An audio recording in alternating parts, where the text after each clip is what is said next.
Selamat pagi anak-anak. Ketemu lagi dengan Budia di pelajaran kimia. Kita masuk semester yang kedua atau semester genap.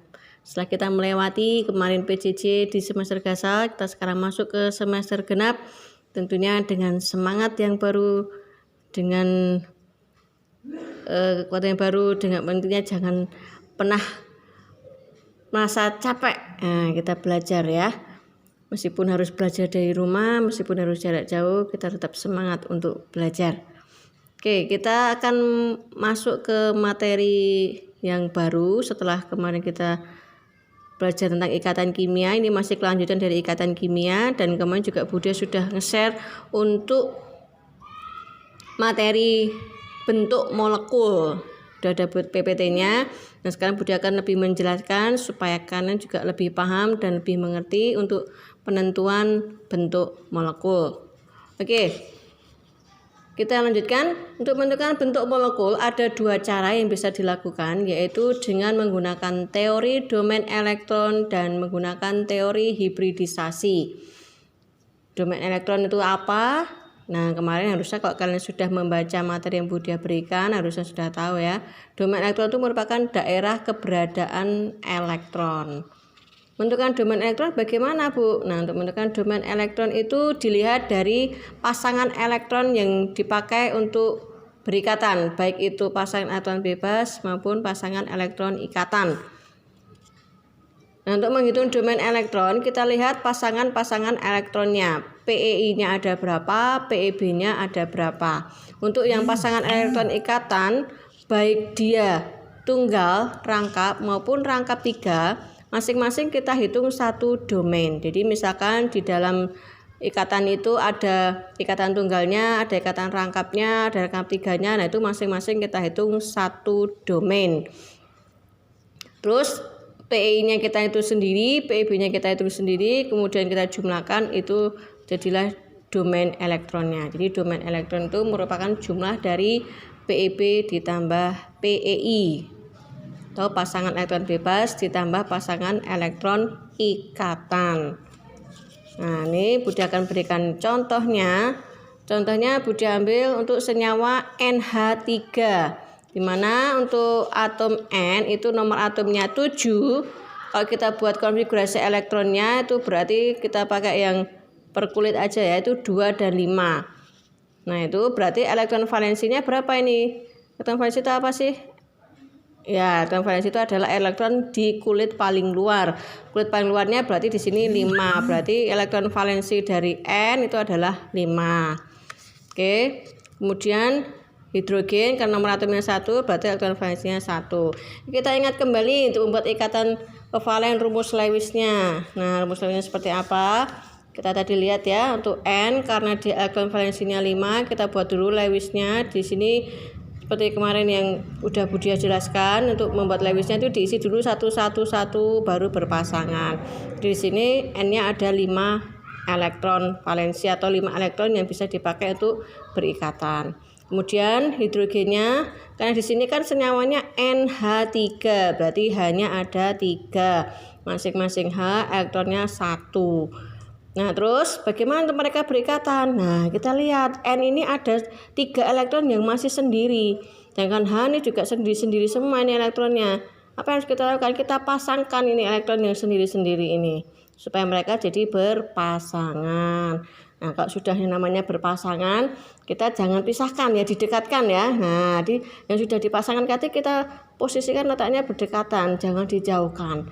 Nah, kita dekatkan seperti ini. Jadi nanti elektronnya dari N dan elektronnya dari H kita posisikan dekat seperti ini. Jadi ya, nah ini yang dinamakan dengan PEI-nya. Jadi nanti di sini kita gambarkan N mereka 3H. Di sini yang ada satu silang satu bulatan ini artinya satu punya N, satu punya H. Nah, yang ini apa ini, Bu? Ini kok silang semuanya? Karena nanti kan yang berikatan hanya 3, N-nya kan mengikat hanya 3H. Berarti ini masih ada sepasang elektron yang tidak dipakai berikatan, namanya PEB. Nah, berarti untuk NH3 ada 3 PEI-nya dan ada 1 PEB-nya. Nah, kita tuliskan di sini ya. Berarti PEI-nya 3, PEB-nya 1. Nah, oleh karena itu berarti domain elektron dari NH3 adalah 4, yaitu Pi tambah PeB-nya 3 tambah 1 4. Kita sudah mendapatkan untuk NH3 domainnya 4. Nah, bagaimana nanti kalau misalkan nih ada senyawa HCN. HCN kemarin kita sudah Budia kasih contoh untuk ikatan rumus Lewisnya. Seperti ini HCN. Di HCN itu ada 3 pasang elektron yang dipakai untuk berikatan antara C dengan N. Berarti di sini ada kovalen rangkap 3-nya. Jadi di sini meskipun dia kovalennya rangkap 3, kita menghitung domainnya ya dia hanya ada 1. Jadi bukan berarti kita hitung 3, tidak ya. Berarti di sini untuk senyawa HCN domain elektronnya ada 1 ikatan tunggal, ada 1 ikatan rangkap 3. Berarti tetap kita hitung PeI-nya ada 2. PeB-nya ada enggak? Oh, enggak ada, Bu. Ini tidak ada yang tidak dipakai berikatan, enggak ada. Oh, berarti hanya ada PeI sebanyak 2. Karena hanya ada PeI sebanyak 2, ya udah berarti domain elektronnya 2. Oke, seperti itu ya. Nah, dari domain elektron ini nanti baru kita menuju ke tipe molekul. Tipe molekul ini nanti yang akan dipakai untuk menentukan bentuk molekulnya. Tipe molekul itu dirumuskan AXE, di mana A nanti sebagai atom pusatnya apa. Kemudian atom pusat itu biasanya posisi yang ada di pinggir. Kemudian X itu apa? X itu adalah PeI atau pasangan elektron yang dipakai untuk berikatan. Kemudian PeB-nya adalah E itu yang bebasnya, pasangan elektron bebasnya. Berarti kalau kita lihat dari senyawa NH3 ini tadi, dari tipe molekulnya apa?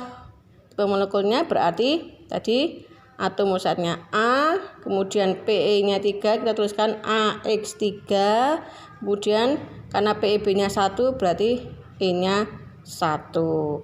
Nah, terus berarti ini tipe molekulnya AX3E1. Nah, ini tadi kan domainnya udah ketahuan nih, domainnya 4. Nah, kalau domainnya 4, nanti bentuk molekulnya apa? Nah, nanti kan bisa lihat di tabel yang kemarin sudah Budia kasih ke kalian ya. Di materi udah Budia kasih ke kalian itu ada tabel untuk bentuk-bentuk molekulnya. Jadi kalau domainnya 2 berapa bentuk molekulnya, domainnya 3 bentuk molekulnya apa, 4 apa, seperti itu ya. Nah, kalau untuk yang 4, domainnya 4 itu bentuknya adalah tetrahedral. Nah, itu kalau domainnya 4 itu artinya kalau semua PeI-nya 4-4-nya kepakai, atau dalam artian ini bentuk dasarnya yaitu AX4. Nah, terus bagaimana kalau ada PeB-nya? Nah, itu nanti juga sudah ada di tabel yang kemarin Budia sudah kasihkan. Jadi dari bentuk awalnya kalau digambarkan harusnya tetrahedral itu seperti ini. Nah, kalau nanti PeI-nya hanya ada 3 yang dipakai, misalkan di sini yang diikat, berarti ada 1 PeB di atas. Nah, nanti berarti ini hilang, bentuk molekulnya tinggal yang ini. Jadi nanti dari tetrahedral jadi seperti ini. Atau dinamakan dengan piramida segitiga. Nah, seperti itu. Nanti untuk lebih jelasnya, nanti domain-domain elektronnya nanti bentuknya seperti apa saja itu ada di PPT yang kemarin sudah Budia kasihkan. Kemarin ada linier, jadi kalau AX2 itu linier, AX3 itu segitiga planar, AX4 tetrahedral, AX5 trigonal bipiramid, AX6 oktahedral. Ini merupakan bentuk-bentuk dasarnya.